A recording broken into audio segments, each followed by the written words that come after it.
Está el Coliseo de Roma, me suena. Va a ser una pregunta. ¿Qué es la fe? ¿Alguien tiene esa pregunta, no? Y puse en la foto unas plantitas que van, o una figura de cómo van creciendo las plantas, que requieren primero una semilla, ¿no? Y cuando uno planta una semilla, se pregunta, ¿y nacerá una planta de esto? Yo creo que sí. ¿Por qué? Porque yo sé cómo funciona, ¿no? Pero ¿ves algo? No, pero yo creo por fe. Bueno, un poco ese es el concepto de la foto, aunque el tema del Señor es mucho mayor que eso. Ahora, es el Señor el que permite el nacimiento de las plantas, ¿o no? Él las creó, Él las sustenta. Vamos a comenzar hoy día del versículo 9, aunque leímos recién desde el 13 en adelante. Vamos a ver qué dice el texto desde el versículo 9 hasta el 25, porque tampoco leímos hasta el 25. Es una porción larga para terminar entonces el capítulo 4. ¿Y qué es la fe? Y uno pregunta, ¿y qué es la fe? Y los conocedores de la Biblia van a decir, en Hebreos 11:1 dice que la fe es... ¿Y es esa la fe? ¿O eso es una descripción de cómo es vivir por fe? Es más bien eso, ¿no? Sí, la esperanza, la convicción de lo que aún no tenemos, describe cómo es vivir por fe. ¿Qué es la fe entonces? Bueno, el capítulo 4 de los Romanos dice, ¿qué es la fe? Y para allá vamos. Vivir por fe es vivir una vida sobrenatural. Y ya esa palabra no suena como, ¿cómo es eso? Claro, porque es una vida que no es nuestra, es una vida que da Dios, que es espiritual. Aunque estamos en este mundo, nuestra vida es espiritual. Nosotros vivimos en Cristo. Todo aquel que ha depositado la fe en Cristo, que creyó en Él y es salvo, vive en Cristo. Nuestra vida está escondida en Cristo, dice allá en la carta a los Colosenses. Por lo tanto, este tipo de vida que está aún así en este mundo, en cosas tangibles y a veces en cosas difíciles o terribles, si quieres, que vemos en el mundo, en realidad es una vida que ve más allá de lo que vemos en este mundo. Porque nuestra esperanza no está aquí. Puede que no nos gusten las cosas que nos pasan, pero Dios está en control, ¿o no? Dios tiene propósito en esas cosas que aún no nos gustan, que nos están pasando. ¿Cómo se llama eso? Fe. Yo puse en mi apunte aquí una vida que ve más allá. Y tenía la duda de poner de que ve más allá o que va más allá. Y las dos tienen un sentido, ¿no?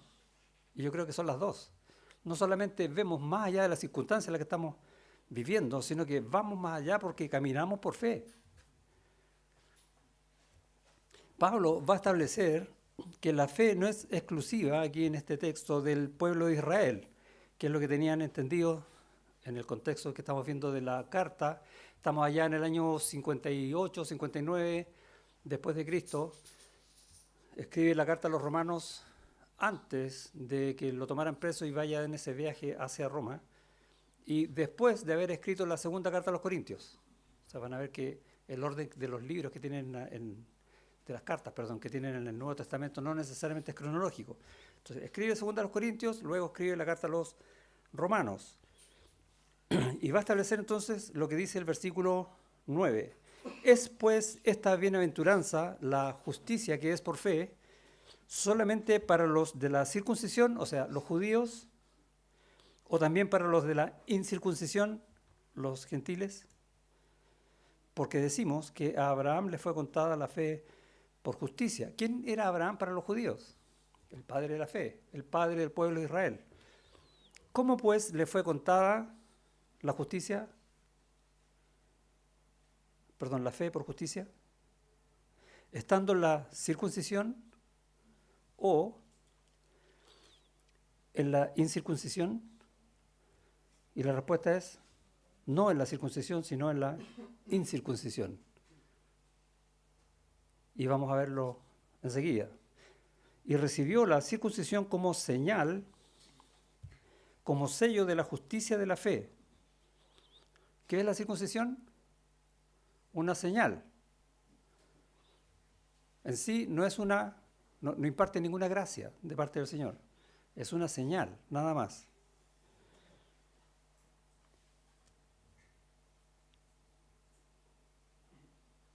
Como sello de la justicia de la fe que tuvo estando aún incircunciso, para que fuese padre de todos los creyentes no circuncidados, a fin de que también a ellos la fe les sea contada por justicia.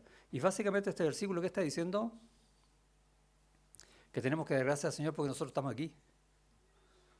Nosotros no somos del pueblo de Israel, somos gentiles. Pero la fe, la justicia de Dios también nos alcanza en la promesa que Dios hizo a Abraham. Eso es lo que está diciendo el versículo. Así que gracias, Señor, por esto. O sea, padre de los creyentes no circuncidados. Y el 12 que dice, y padre de la circuncisión, ahora van los judíos, para los que no solamente son de la circuncisión, sino que también siguen las pisadas de la fe que tuvo nuestro padre Abraham antes de ser circuncidado. ¿Qué está diciendo ese versículo? Que también a los judíos, ¿pero cuáles? No todos los descendientes, sino aquellos que creen en Cristo. Los que siguen las pisadas de la fe que tuvo nuestro padre Abraham. No por ser judío es salvo. Por creer en Cristo, por la fe en Cristo, va a ser contada la justicia de Dios. Entonces, he ahí la salvación. Eso es lo que dicen los versículos anteriores, ¿sí? Va a establecer entonces que la fe no es exclusiva de Israel, sino del que cree por el poder de Dios. El poder de Dios que da la fe y también el poder de Dios que da esa fe como forma de vida. Nosotros vamos a vivir por fe y para fe. No solamente para creer, sino también para vivir en esa fe. Y vamos a ver tres cosas. Primero, que la fe es para todos, como lo vimos recién, ¿cierto? Segundo, que la fe es por gracia, viene del Señor, no viene por la ley. Y tercero, que la fe es, y aquí vamos a definir la fe. La fe es creerle a Dios. Súper fácil la definición. No es fácil tener fe, no es fácil creerle a Dios cuando yo creo más en mí. Esa es la lucha que tenemos todos. La fe es para todos, como leímos recién en los versículos 9 al 12. Cualquier persona de cualquier país puede ser salva por la gracia de Dios. No necesita ser judío. De hecho, si un judío se convierte hoy, en este tiempo, a Cristo, ¿qué va a ser? ¿Judío o iglesia? Iglesia. No importa su nacionalidad. ¿Han escuchado hablar de unos judíos mesiánicos? Es un término entre medio que en rigor no debería ser.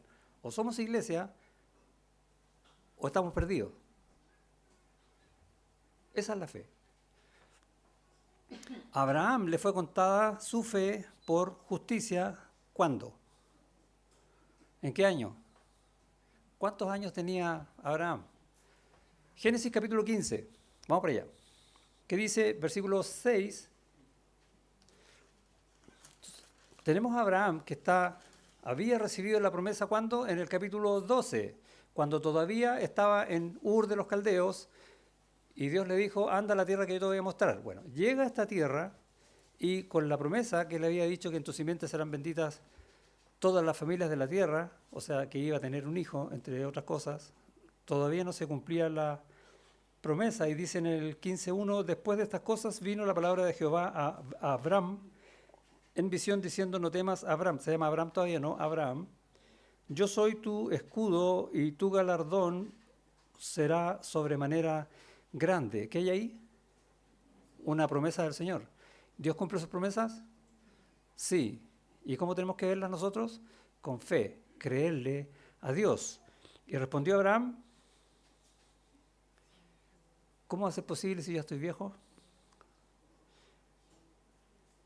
Versículo 5, y lo llevó fuera y le dijo, mira ahora los cielos y cuenta las estrellas si las puedes contar. ¿Alguien ha hecho ese ejercicio alguna vez, no? Tratar de contar las estrellas. Ni cuando es chico, ¿no? Muchas.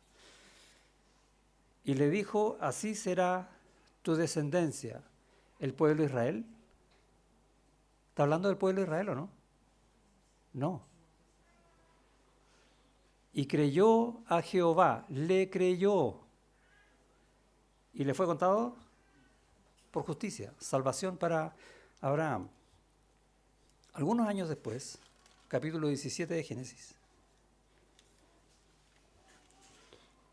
dice, era Abraham de edad de 99 años. 24 años antes, cuando tenía 75, Dios le dijo, anda a la tierra que yo te voy a mostrar. Pasaron 24 años y todavía no era el padre de Isaac, aunque entre medio tuvo a Ismael. Y en este capítulo va a hablar de la circuncisión. Pero le repite en el versículo 6, y te multiplicaré en gran manera y haré naciones de ti. ¿Se dan cuenta? ¿No? Naciones, no está hablando de Israel. Y reyes saldrán de ti y estableceré mi pacto entre mí y ti y tu descendencia después de ti en sus generaciones por pacto perpetuo, vida eterna, para ser tu Dios y el de tu descendencia después de ti. Y va a instaurar entonces la circuncisión como señal de este pacto. ¿Cuándo le fue contada la fe en Génesis a Abraham? ¿Qué capítulo? 15. ¿Y estaba circuncidado? No. Aquí en el capítulo 17 recién viene la circuncisión como señal del pacto. Volvamos a Romanos.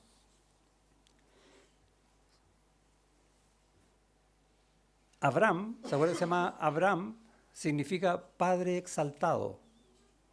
Y Dios le va a cambiar luego, por el tema de la simiente, el nombre a Abraham, padre de multitudes. ¿Se han preguntado alguna vez por qué se llama Abraham, padre exaltado, si no tenía hijo? Yo pensaba en eso y dije, es interesante el nombre, porque ¿quién es el exaltado? Dios, el Padre que está en los cielos. ¿Y cómo se va a exaltar Dios en Abraham? Cumpliendo su pacto, llevando la salvación a miles y a millones por todos los tiempos. Padre de multitudes, ¿quién? Dios. ¡Wow! Ya sabes qué nombre ponerle a tu hijo, ¿no? Es un buen nombre, Abraham, que habla de la salvación del Señor, de la gracia infinita de Dios. Y tenemos también esa enseñanza solamente en ese nombre, ¿no?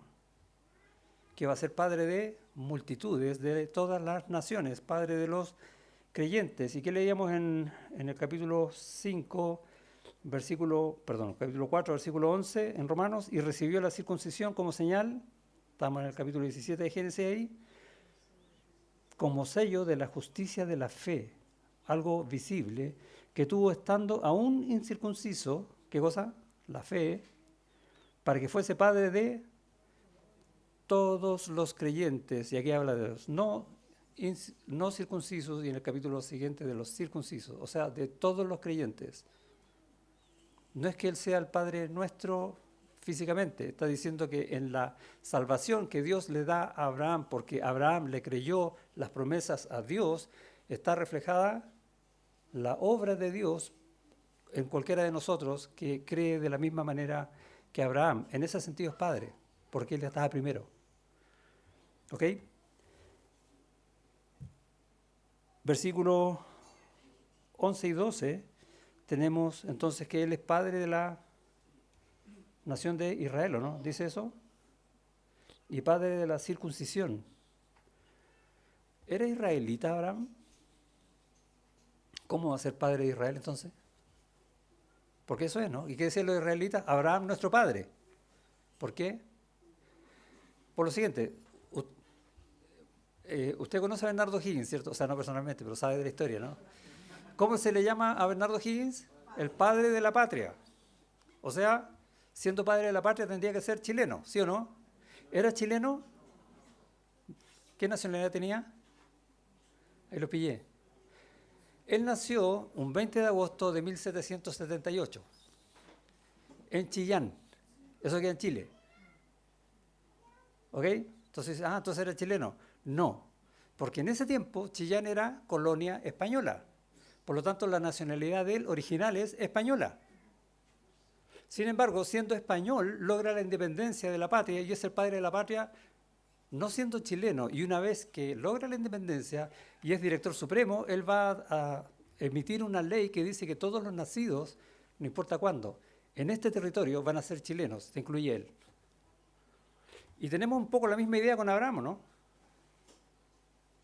Y le llamamos a nuestra historia con O'Higgins. Bueno, aprendimos algo más de O'Higgins, entre medio. El padre de la nación de Israel va a ser justificado no siendo israelita, sino que lo va a hacer después. Justificado como gentil, es padre de los creyentes gentiles, lo que decía el versículo 11, y va a ser padre también de los judíos creyentes. En el capítulo 9 de Romanos, versículo 7, hablando de los judíos, Pablo va a decir, ni por ser descendientes de Abraham son todos hijos, sino en Isaac te será llamada descendencia. O el versículo 6, no que la palabra de Dios haya fallado porque no todos los que descienden de Israel son israelitas. A ver cómo, si los de Israel son todos israelitas, ¿por qué dice eso? Israelitas espiritualmente, o sea, creyentes. No todos los judíos son creyentes, eso es lo que está diciendo el texto. Volvemos al capítulo 4.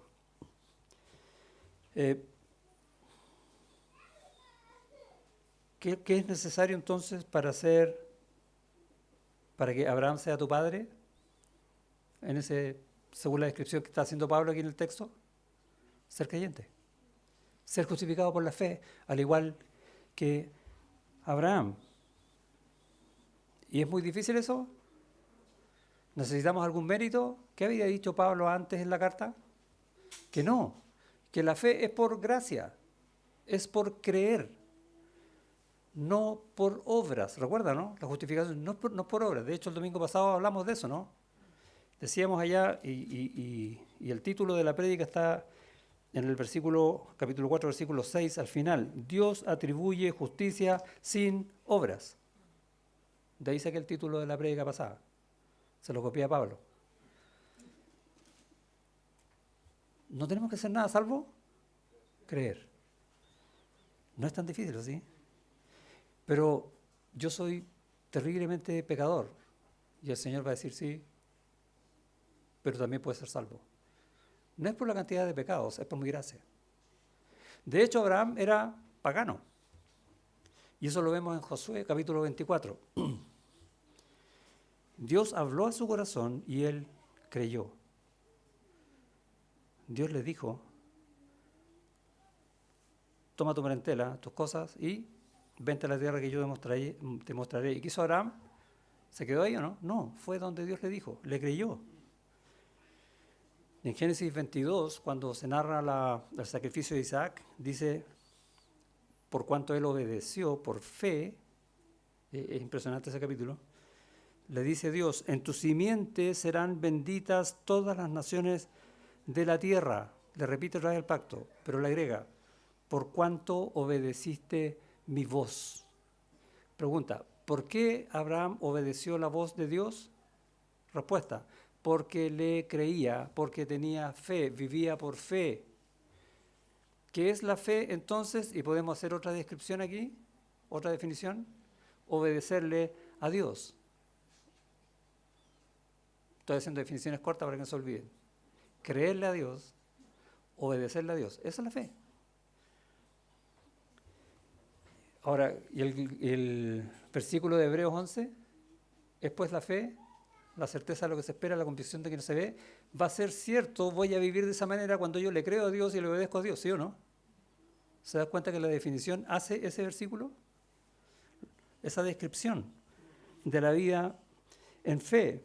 La fe es para todos, gracias Señor. Y la fe es del Señor, es por gracia. Versículo 13, porque no por la ley fue dada a Abraham o a su descendencia la promesa de que sería heredero del mundo, sino por la justicia de la fe. A la descendencia se le dio la promesa de ser ¿Heredera de qué? De Israel, ¿no? Del mundo, dice ahí. Reino, ¿te suena, no? ¿Cómo el Señor va apuntando siempre más allá para que aprendamos a vivir en esa esperanza? Porque si los que son de la ley son los herederos, ¿para qué sirve la fe? No, es por fe, no es por la ley, es aparte de la ley. Y es obvio que sí sea porque Abraham creyó antes de Moisés o después de Moisés. O de la ley de Moisés. 700 años antes, aproximadamente. Contemos los 430 años que el pueblo vivió en Egipto, más toda la descendencia de Isaac, de Jacob y de los demás que entraron a Egipto. Son como 700 años, cuando Abraham creyó. No había ley. La salvación no es por ley. La fe tampoco es por ley. Es por fe. Y queda absolutamente claro en las Escrituras. Entonces es obvio que no es por la ley, sino por la promesa. ¿Cuál promesa? En ti serán benditas todas las familias de la tierra, todos aquellos que crean en Cristo. Esa es la promesa. Y no depende entonces de la ley, sino ¿de quién depende la promesa? Únicamente de Dios. Es una promesa incondicional, no depende del hombre, en nada. Y que bueno, porque si dependiera de nosotros la echaríamos a perder al tiro, ¿no? Porque Dios, ¿cómo pudo prometer a Abraham sin la ley? Versículo 14, porque los que son de la ley son los herederos, vana resulta la fe y anulada la promesa. La ley entonces vino después, ¿por qué? Por varias cosas. Uno, porque la ley muestra el carácter de Dios y tenemos que conocer a Dios para creerle a Dios, obvio, ¿sí o no? Y también porque la ley nos deja sin esperanza. Nadie puede cumplir la ley. Nadie jamás la ha cumplido, ni nadie lo va a hacer, solo Cristo. Entonces la ley es una ayuda que Dios nos pone para decir, como no puedes cumplir nada, no tienes ninguna opción, tienes que venir a mí. Fe. Ninguna obra, ninguna ley. Y la ley entonces nos ayuda, como dice en Gálatas, siendo un ayo que nos lleva a Cristo, ¿sí? Un maestro que nos lleva al Señor. Versículo 15, pues la ley produce ira, y no está diciendo que la ley hace que nos enojemos, no, está hablando de la ira de Dios. El resultado de la ley, dado que nadie puede cumplir la ley, ¿en qué resultado termina? En que la ira de Dios va a caer sobre todos nosotros. ¿Cómo se llama eso? Condenación. Pero donde no hay ley, tampoco hay transgresión. ¿Qué significa eso? La ira de Dios cae por el pecado, ¿sí o no? ¿Abraham pecó? Sí, y lo leemos, está en la Escritura, varias veces. ¿Y había ley? No. Por lo tanto, no pudo transgredir la ley. ¿Moisés pecó? Sí. ¿Y había ley? Sí. Y él no solo pecó, sino que además transgredió la ley. O sea, si no hay ley, no hay transgresión. Hay pecado. Pero si hay ley, hay pecado y hay transgresión a la ley. Doble culpa. Eso es lo que está diciendo el versículo y está apuntando directamente a los judíos y a todos aquellos que conocemos la Escritura. Ira de Dios por causa de la ley, por transgresión y por pecado, tanto para el judío, por pecado y transgresión, porque conoce la ley, y por pecado para el gentil que no conoce la ley. ¿Es la ley contraria a las promesas de Dios? ¿Qué dice Pablo ahí en Gálatas? En ninguna manera. Me gusta cómo se expresa. Porque, dice, si la ley dada pudiera vivificar, pudiera salvarte, pudiera darte vida eterna, que no la da, la justicia fuera verdaderamente por la ley. No necesitaría otra cosa. Más, Si la Escritura lo encerró todo bajo pecado, para que la promesa que es por la fe en Jesucristo fuese dada a los creyentes. O sea, lo mismo que les dije, no puede, si la Escritura encierra todo bajo pecado, necesitas que alguien te ayude para ser salvo. Necesitas creer en alguien que va a traer salvación. ¿Quién es ese? Jesucristo. No es la ley, es la gracia del Señor que te da la fe, y lo repite varias veces en la Biblia. La fe es para todos si decides creer en el Señor, y la fe es por gracia porque viene de Él, no por la ley. ¿Y la fe qué era? ¿Qué era la fe?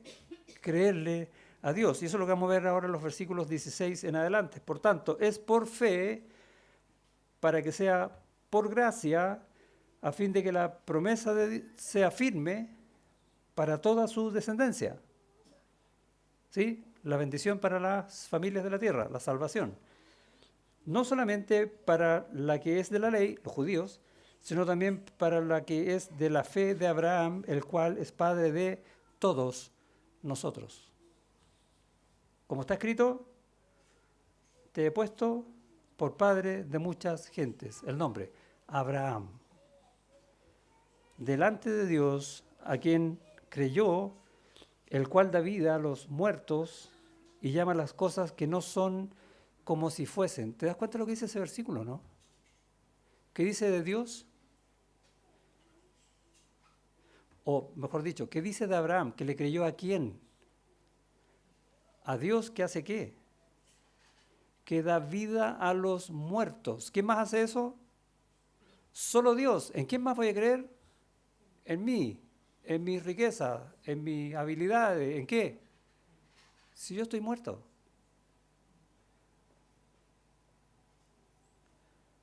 Venid a mí todos los términos de la tierra, porque en mí hay salvación. Leímos más temprano ahí en Isaías 45, ¿no? Dios lo está diciendo todo el tiempo. Él es el que da vida y dice y llama las cosas que no son como si fuesen. Él tiene el poder de hacer lo imposible. ¿En quién más vas a creer? ¿O en quién estás creyendo? ¿Dónde tienes depositada tu fe? Abraham está diciendo, en ese Dios. El Dios de los imposibles, el Dios todopoderoso, el Dios que salva. Y va a concluir resumiendo el tema con esto. Él creyó en esperanza contra esperanza. No somos dignos. Necesitamos el poder de la gracia, del amor de Dios. Eso entendió Abraham, y ese es el ejemplo que Pablo está trayendo a la iglesia para que nosotros entendamos cómo es vivir por fe. ¿Qué es la fe? ¿Qué necesito para ser salvo? ¿Cómo es Dios que justifica, que da vida a los muertos? No por nosotros no somos dignos. No por Abraham, tampoco era digno. Es porque Dios quiso. Él hizo su pacto unilateral e incondicional. Yo voy a dar salvación. En ti serán benditos todas las familias de la tierra.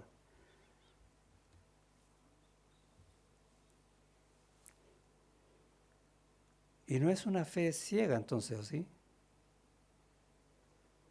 Yo creo en el Señor, no importa lo que pase, porque yo creo que creo en el Señor. No, no es una fe ciega, es una fe con conocimiento pleno de en qué estoy creyendo y por qué. Es racional, absolutamente.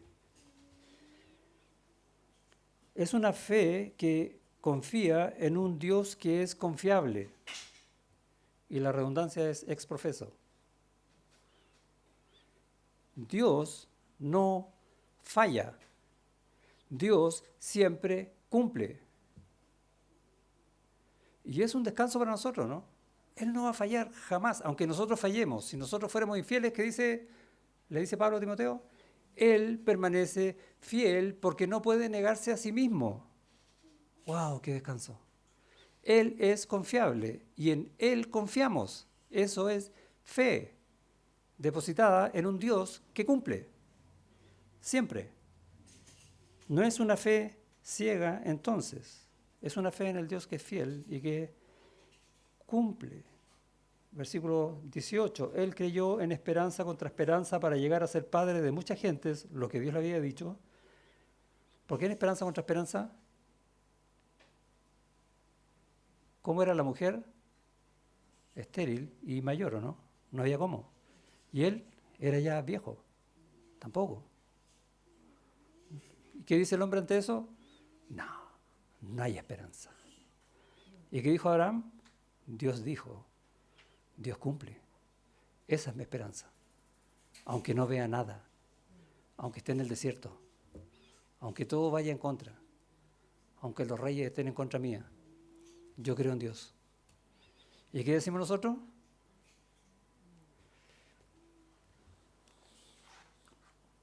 Conforme a lo que se le había dicho, así será tu descendencia. No necesita ser muy grande la promesa de Dios, ¿no? Porque es confiable y eso basta. Y no se debilitó en la fe, es interesante esto, al considerar su cuerpo que estaba ya como muerto. O sea, él no flaqueó por eso. Flaqueó por otras cosas, pero no por eso. No porque dijo, hoy es imposible. No, él creyó que estaba ya como muerto, siendo de casi 100 años, o la esterilidad de la matriz de Sara. No dejó de creer porque era imposible. Siguió creyendo porque Dios se lo dijo. ¿Cuántas promesas de Dios conoces para tu vida? Cuando lees la Biblia, ¿buscas promesas de Dios para tu vida para afirmar tu fe? Porque ahí están. Dios las dijo y Dios las cumple.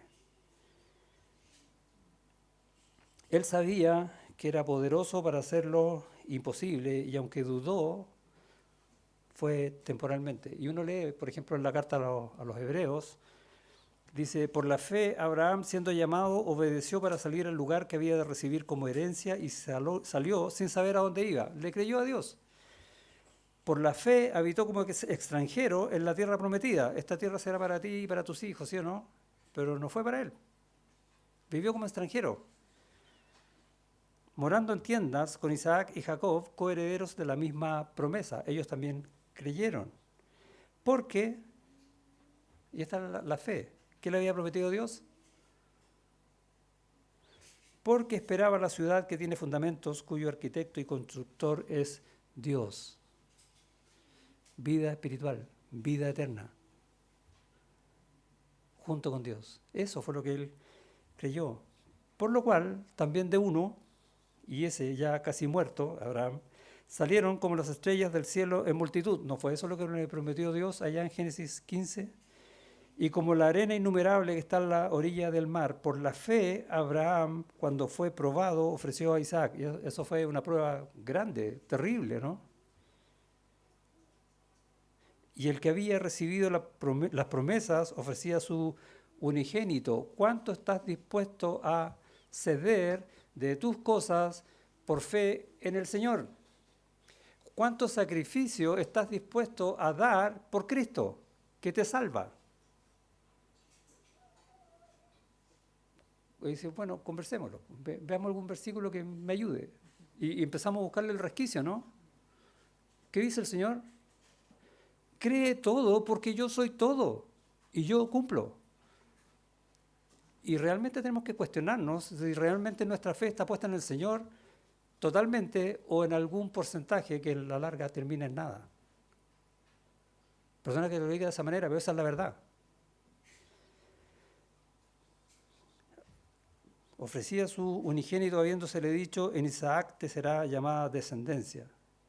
Pero si muere,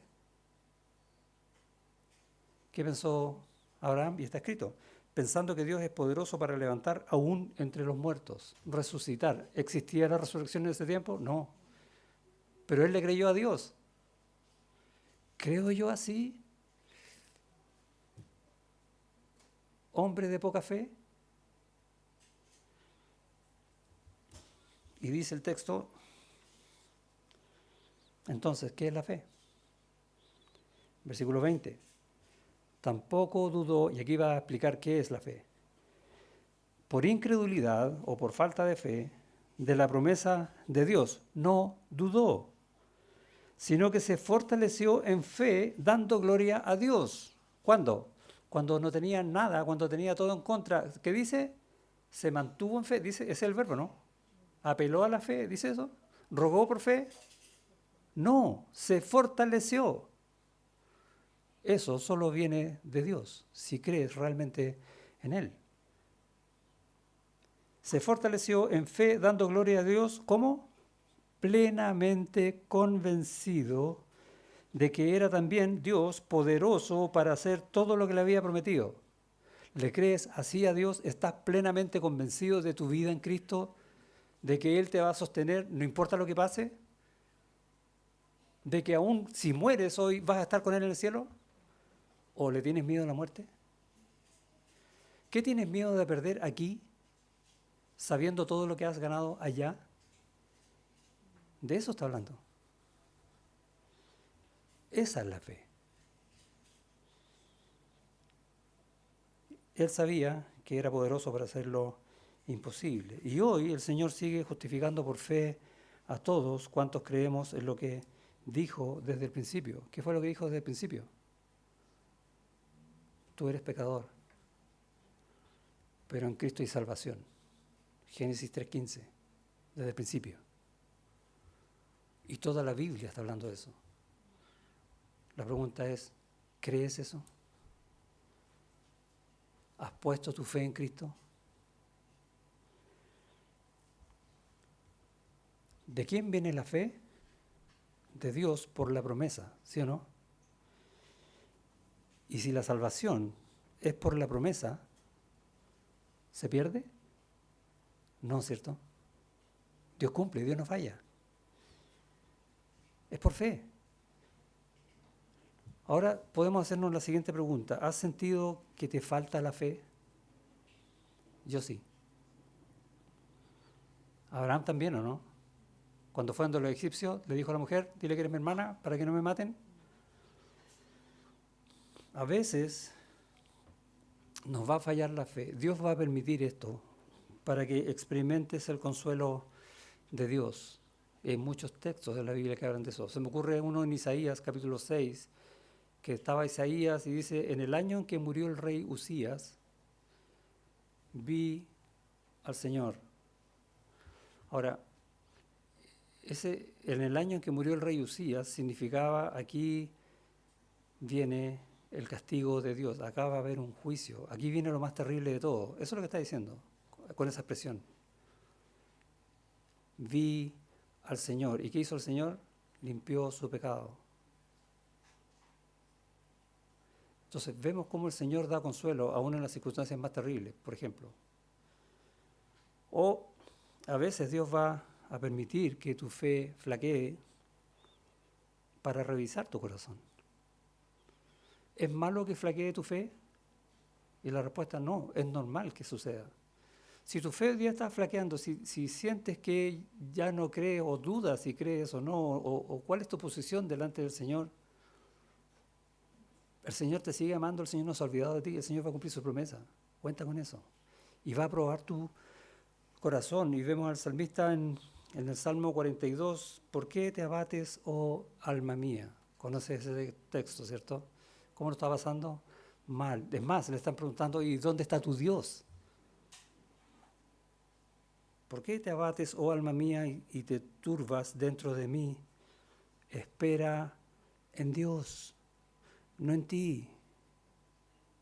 Tú no eres el centro de la atención, es Dios el que te sostiene para que Él sea el centro de tu atención. Espera en Dios porque aún he de alabarle. ¡Wow! Salvación mía y Dios mío. ¿Cómo empieza ese salmo? Como el siervo busca por las corrientes de agua, así clama mi alma a ti, oh Dios. ¡Wow! Dios va a permitir que tu fe flaquee porque va a probar tu corazón. O para que aprendas a esperar los tiempos de Dios. Los propósitos de Dios también están en el tiempo. Me gustaría que me respondiera ahora. ¿Se acuerdan de Ana, no? La mamá de Samuel. ¿Cuánto tiempo estuvo esperando por un hijo? ¿Y cuándo le respondió Dios? Cuando Dios dijo, y léete en el capítulo 2, creo que es de 1 Samuel, la oración que hace Ana a Dios es tremenda. Porque aprendió a esperar en el tiempo del Señor. O Ruth y Noemí. Otro caso. ¿Qué esperanza tenían ellas? ¿Tenían alguna esperanza? ¿No se les murieron los maridos que eran solos en tierra ajena? Sí, tenían en el Señor. Eso fue lo que hicieron. ¿Y qué le dijo Ruth a Noemí? Tu Dios será mi Dios. ¡Wow! Pedro, ¿se acuerdan de Pedro? No, Señor, yo voy a morir por ti, no te preocupes. Ahí estoy, ¿sí? Estoy resumiéndolo así en chilenismo para entender fácil cómo estaba el corazón de él, ¿no? ¿Y qué le dijo? Satanás me ha pedido para zaranderte, a ti y a los demás. Pero yo he rogado para que tu fe no falte. Y una vez vuelto, usa esa fe, confirma a tus hermanos. ¿Cuándo? Después de la cruz. Porque Pedro cayó, y feo. Entonces, el tema es, si falla mi fe, ¿tengo que cuidarme de no caer? No. Si falla mi fe, tengo que preocuparme de volver, por fe. O para tener contentamiento. ¿Cómo estaba Pablo? Lo pasó mal muchas veces y tenía un aguijón en la carne además. ¿Y qué le dijo el Señor? Pues Pablo clamó 3 veces al Señor, no sabemos si fueron las 3 veces seguidas o en años de diferencia. ¿Y qué le dijo el Señor? Bástate mi gracia, porque mi poder se perfecciona en tu debilidad. No te preocupes si tu fe flaquea, porque yo estoy aquí y yo no fallo. Eso le dijo el Señor. Wow. ¿Y qué dijo Pablo en Filipenses cuando estaba preso? He aprendido a tener contentamiento, no importa cuál sea mi condición. Todo lo puedo en Cristo porque me fortalece. Fe. También es para escuchar lo que Dios dice y para afirmar tu fe. Juan el Bautista cuando estaba preso, ¿eres tú el que debe venir o otro? ¿Recuerda o no? Él, el que lo anunciaba con todo su ser, dudó. Si ellos dudaron, ¿por qué tú no? ¿Por qué yo no? El tema está, si ellos volvieron a tener esa gran fe para ser estos grandes héroes de la fe, entonces ¿nosotros qué? ¿Estás en la barca en medio de la tempestad? ¿Recuerdas el pasaje, no? ¿Quién más está en la barca? El Señor. Él nunca te deja, nunca te desampara. Y está proveyendo estas tempestades en tu vida para acrecentar tu fe, que tu resultado sea hombre de mucha fe, no hombre de poca fe. No porque yo caiga, que voy a caer, sino porque yo vuelvo a creer en el Señor con toda mi fe, con todas mis fuerzas, porque en Él y solo en Él está mi esperanza. Amén. Gracias, Señor, te damos por estas verdades que tú enseñas por medio de las Escrituras, porque muchas veces hablamos de la fe, pero pocas veces nos entrenamos en la fe. Gracias por ayudarnos a ver que necesitamos creer, necesitamos afirmarnos en la fe. Y no se trata de que estemos bien todo el tiempo, porque muchas veces vamos a ser afligidos, muchas veces vamos a caer en pecado, no queremos, pero lo vamos a hacer. Y muchas veces vamos a ser probados, y a veces con pruebas grandes. Pero en todo ello, Señor, tú no te mueves, tú permaneces fiel para siempre, tú cumples. Y ayúdanos a entender siempre esa verdad para volvernos a ti, como el siervo busca por las aguas. En el nombre de Jesús. Amén.